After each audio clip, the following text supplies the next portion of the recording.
They tell you this was about justice, about cocaine, about a dictator finally facing a U.S. jury.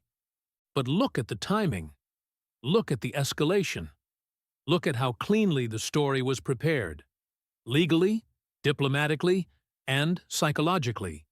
Years before anyone ever saw footage of a raid. The United States didn't wake up one day and suddenly decide to pull the sitting leader of Venezuela out of Caracas because of a moral awakening. Long before any operation, Washington had already transformed Nicolás Maduro from illegitimate ruler into something far more convenient, a wanted narco-terrorist, indicted and described not like a head of state, but like a cartel boss. And inside that legal language is a precedent that most people never pause to notice. If a foreign leader is treated as a criminal, then crossing a border to seize him stops being framed as an invasion and starts being framed as law enforcement. Nobody says out loud where that logic leads next. Stay here if you're tired of the surface story, because this isn't just about one man in handcuffs. It's about what happens when a superpower decides that a president can be pursued like a street dealer, especially when that president sits on top of the largest proven oil reserves on Earth. And the uncomfortable part is this. The idea that this could happen sounded insane. Until it didn't. It didn't begin on the night of a raid. It began in something far less cinematic and far more important. Paperwork. Back in March 2020, U.S. prosecutors charged Maduro and several top officials with narco-terrorism and drug trafficking. They accused them of using cocaine as a weapon to flood the United States. They put a multi-million-dollar reward on his capture.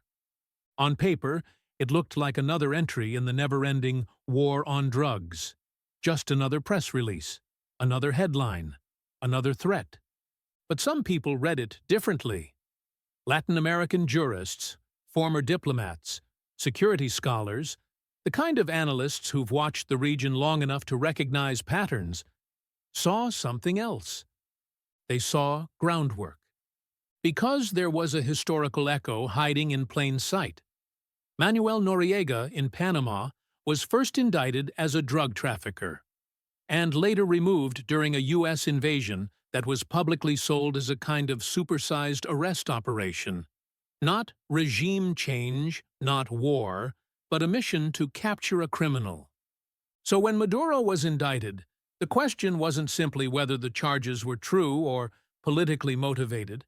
The deeper question was, why frame a sitting head of state explicitly as a criminal defendant in a U.S. court? Why emphasize extraterritorial jurisdiction? The idea that U.S. law applies to actions far outside U.S. borders. Why put a bounty on someone you publicly insist is not even the legitimate president, after Washington recognized Juan Guaidó as interim leader in 2019? At the time, most mainstream commentators laughed. They called it paranoia. They called it trauma. They called it a conspiracy. Anything but a scenario worth taking seriously. Even as the reward grew to record levels and sanctions tightened further on Venezuela's collapsing oil economy, it was still treated as pressure, not prelude. The assumption was that this was about squeezing, isolating, forcing concessions. Then the raid happened, Special Operations Forces in Caracas. A sitting leader flown to New York in shackles to stand before a U.S. judge on drug charges. Overnight, the crazy theory stopped being laughable. What had been dismissed as conspiracy began to look like a plan, one that had been hiding in plain sight inside legal filings, sanctions lists, and diplomatic statements for years. And once that happens, the question changes. It's no longer, would the U.S. ever dare to seize a foreign leader? Because you just watched it. The question becomes, why this leader, at this moment, under this specific legal story? To even explore that question, a few uncomfortable realities have to be on the table. For one, the United States has long treated the Western Hemisphere as a security perimeter. The old Monroe Doctrine didn't disappear. It evolved. The vocabulary changed. Communism became narco-terrorism, authoritarian influence, foreign malign actors. But the underlying logic stayed familiar. Hostile regimes in the neighborhood are handled as security threats, not as ordinary political disagreements. Then there's the legal trick, the quiet one that makes everything else easier to sell. If you treat a foreign leader as a criminal, then sending forces after him is no longer framed as war.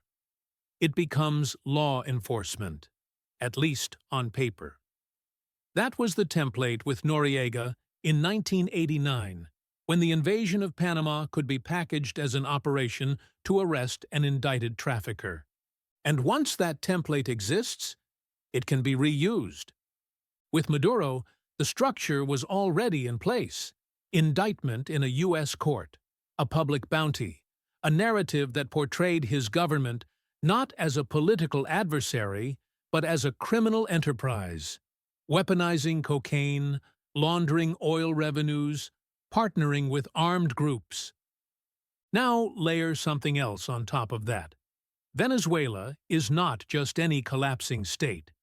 It sits on the largest proven oil reserves in the world, over 300 billion barrels. And the country's economic breakdown made those reserves cheap, chaotic, and vulnerable to whoever could control the infrastructure, the contracts, the paperwork. For years, U.S. sanctions pushed Venezuela to sell oil at a discount to whoever was willing to ignore Washington, China, Russia, and a shadow network of traders. Those barrels still left Venezuelan ports. They just didn't flow through U.S. hands, U.S. pricing, or U.S. geopolitical control. Then there's the final ingredient: precedent inside Venezuela itself. Washington has already shown it's comfortable blurring the line between law and power there. In 2002, a coup briefly removed Hugo Chavez. The U.S. denied organizing it, but later reporting connected key coup figures to American officials with long histories in the region. And Washington recognized the short-lived coup government with striking speed. Years later, in 2019, the U.S. recognized Guaido as interim president, effectively declaring Maduro illegitimate while still negotiating with him in practice. So when the official story insists the operation was purely about drugs and justice, it leaves out the context that matters most. Maduro had already been delegitimized politically, criminalized legally, squeezed financially, and watched as China and others built stakes in Venezuelan oil under the cover of chaos. The press conference version turns it into a morality play: corrupt dictator, brave prosecutors, evil cocaine, heroic special forces. But the real rules are colder. If U.S. law touches you, U.S. power can touch you. If your country holds strategic resources and you step outside the accepted orbit, you are not just a president. You are a problem to be solved. And when legal tools, military tools, and economic tools line up, what we had to do starts to sound inevitable in hindsight. Those are the rules nobody reads out loud. Most coverage, of course, focused on the raid itself. The courtroom drama, the mugshot, the spectacle. But the first real wave of consequences tends to hit somewhere else. Inside Venezuela, the capture didn't trigger the total collapse many predicted. Instead, something stranger happened: orderly chaos, a managed uncertainty, steered by people who, according to reports and whispers, had been quietly talking to intermediaries for months. This is the part that rarely makes the nightly news, because it doesn't film well. Deals are cut before the raid, not after.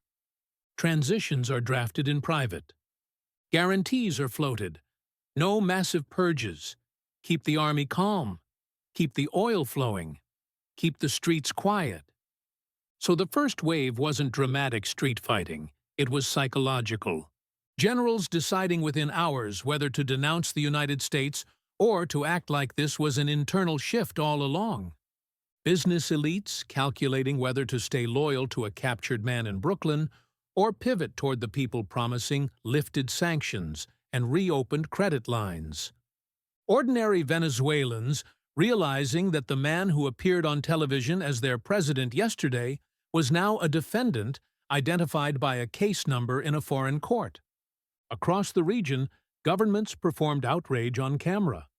Sovereignty, international law, condemnation. But off-camera, security advisors asked a blunt question that doesn't fit in a press statement. If Washington can do this to Caracas, who else is on that list? Because the more normal it feels to abduct a sitting head of state under criminal charges, the easier it becomes to imagine doing it again. Not just in Venezuela. Anywhere the legal story can be written convincingly enough. And there's another message, sent quietly in the opposite direction.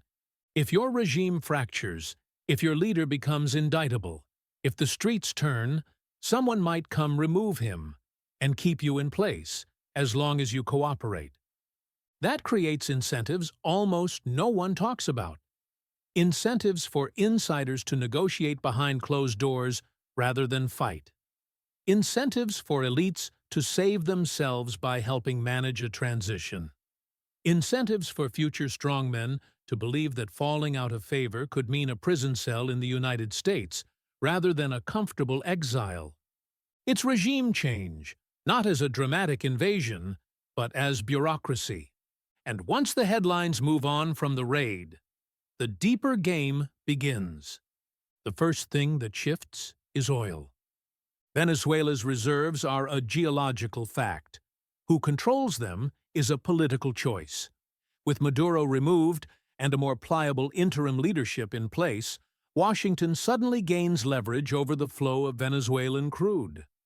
Sanctions can be eased or rewritten not as charity, but as negotiation. U.S. firms can be quietly invited back in as stabilizers, tasked with modernizing decaying fields and boosting output. At the same time, the United States has already seized Venezuela-linked oil shipments in the past, diverting cargo and selling it under enforcement narratives. Publicly, it's sanctions compliance. Practically, it's control over revenue streams. And then there's China, the part that rarely gets said clearly. For years, Beijing financed Caracas when almost no one else would, taking future oil as collateral. Contracts were signed, rights were claimed, billions of barrels were written down on paper. Sanctions and production chaos made it difficult to cash those chips, but the chips existed. A new regime, under new pressure, with new backers, can reopen those contracts, renegotiate them, delay them, or quietly sideline them. The uncertainty itself becomes leverage. That's what escalation looks like when it's not bombs and tanks. It's debt renegotiations, joint ventures, export routes, insurance systems, pricing benchmarks, the technical wiring of the energy world being rearranged without needing a single dramatic announcement. Meanwhile, security policy escalates in parallel. The same operation that captured Maduro becomes justification for expanded maritime interdiction. More aggressive strikes on alleged trafficking networks, more lethal force used far from U.S. shores, all under the banner of dismantling the narco-terror structure described in the indictment. Nobody calls it an undeclared regional war. They call it targeted enforcement, remote coercion, necessary action. And then there's the quietest escalation of all, narrative control. With Maduro on trial in New York, the story stays inside a courtroom frame. Each filing becomes both legal document and propaganda. Each witness reinforces the idea that this was just a criminal arrest. Each hearing keeps the public thinking in terms of guilt and innocence, not sovereignty and power. Over time, the question shifts without anyone noticing. Instead of, was it acceptable to seize a president? It becomes, why did we ever treat this criminal like a president? That's escalation, not of violence, of what becomes normal. Eventually, the story stops being an analysis and starts feeling like a blueprint. The dangerous part isn't simply that the U.S. arrested a controversial leader. It's the structure that gets locked in, a pattern that can be repeated if the costs stay low. A leader is declared illegitimate, then indicted under expansive jurisdiction, then economically squeezed until desperation reshapes the elite around him. Quiet negotiations follow, because survival always creates negotiators. Then, at the right moment, force is applied, and packaged as enforcement, not war. Once you see that pattern clearly, it becomes hard not to imagine it being mapped onto other targets in the future. Not because every case would be identical, but because the logic is flexible. A state that's strategically placed or resource-rich, isolated enough that few powerful allies will intervene directly, entangled enough with global finance that U.S. law can plausibly reach it, vulnerable to being framed in the language of crime rather than politics. That's when the theory becomes uncomfortable, in a way that has nothing to do with whether Maduro deserved sympathy. If this model works, if there is no serious pushback, no price in legitimacy, no retaliation that outweighs the gains, why wouldn't a future administration use it again? Today, the target is a man widely described as corrupt and authoritarian. Tomorrow, the bar could be lower. The label could stretch. The legal language could be written to fit a new story. And that is the point where narco-terrorist dictator stops being a description and becomes a tool. For Venezuelans, this is personal. For the rest of the world, it looks like a prototype. Now, strip away slogans and ask the impolite question. In a world where a superpower can seize a foreign leader like this, who actually benefits? Some people gain leverage instantly. Strategic planners who regain influence over the largest oil reserves on Earth. Energy firms and service companies invited back in to rebuild an industry made negotiable, partly because sanctions strangled it first. Domestic elites who pivot smoothly into the new arrangement, presenting themselves as responsible managers of a post-Maduro era. Other actors benefit quietly, too. Regional governments that find refugee pressure easing and oil flows stabilizing, even as they publicly condemn the violation of sovereignty. But someone always pays. Ordinary Venezuelans watching decisions about their country, made in foreign capitals and private boardrooms, again. The figure at the top changes, but dependence and leverage often remain, just under new legal packaging.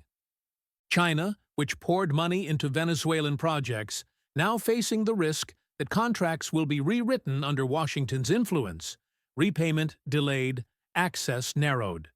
International law itself, which loses credibility each time hard power is retrofitted with legal rhetoric and treated as precedent. Smaller states everywhere absorbing a chilling lesson.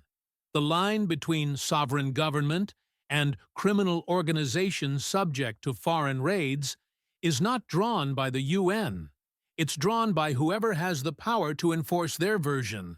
And then there are people who never appear in the story, but absorb the fallout anyway.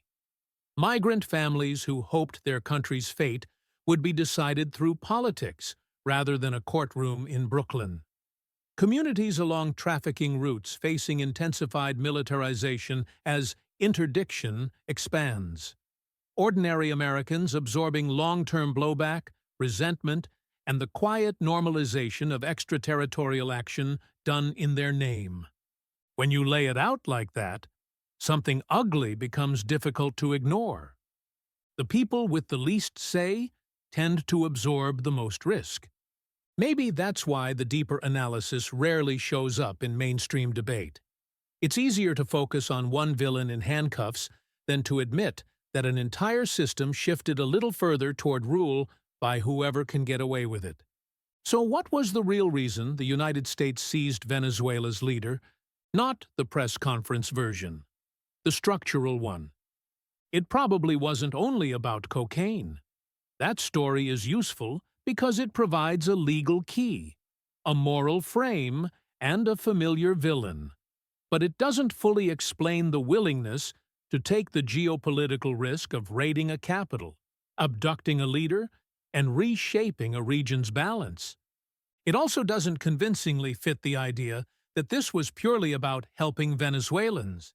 If humanitarian concern were the central motive, there were earlier points to invest, mediate, open channels, and avoid economic policies that crushed ordinary people while leaving elites largely intact. The uncomfortable answer is layered. Removing Maduro solves a convergence of issues at once: refugee flows, a narco-narrative that justifies action, the embarrassment of recognizing an opposition that never took power, and a growing Chinese and Russian footprint wrapped around Venezuelan oil. Doing it through a criminal indictment sidesteps debates about invasions and regime change. It turns sovereign coercion into an operation with a case number. And demonstrating the capability sends a message that doesn't need to be announced.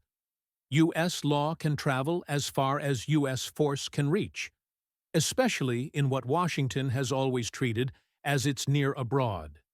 Seen that way, the raid looks less like a single moral act and more like a strategic upgrade, a test case infusing law enforcement language, military capacity, and economic leverage into one seamless tool. And that is precisely why it's not openly discussed. Because once you admit that, you have to admit something else. That international order is not primarily about rules. It's about who has the power to apply their rules across borders. That the category of criminal can expand to include entire governments when it becomes convenient. That the practical difference between a cartel boss and a head of state might now be decided in Washington, not at the ballot box of the country involved. That isn't a comfortable conclusion. It isn't meant to be. So where does this leave the world? A leader in a foreign prison, an oil giant quietly rewired, a region adjusting to a new normal where borders feel conditional, sovereignty feels negotiable, and legality follows power more often than it restrains it. You can think whatever you want about Maduro as a person, as a leader, as a symbol. That's almost beside the point now. The real question, the one that lingers when this story ends, is simpler and more dangerous. If we accept that a superpower can seize a foreign leader under the banner of justice whenever the legal story is convenient, what exactly is the line it can't cross anymore? Because once you see how neatly law, oil, and force can fit together, something clicks. You realize this isn't just a Venezuelan story. It's a rehearsal for a future where any government that blocks certain interests can be reframed as a criminal organization and dealt with accordingly. And that, maybe, is why they don't tell you that.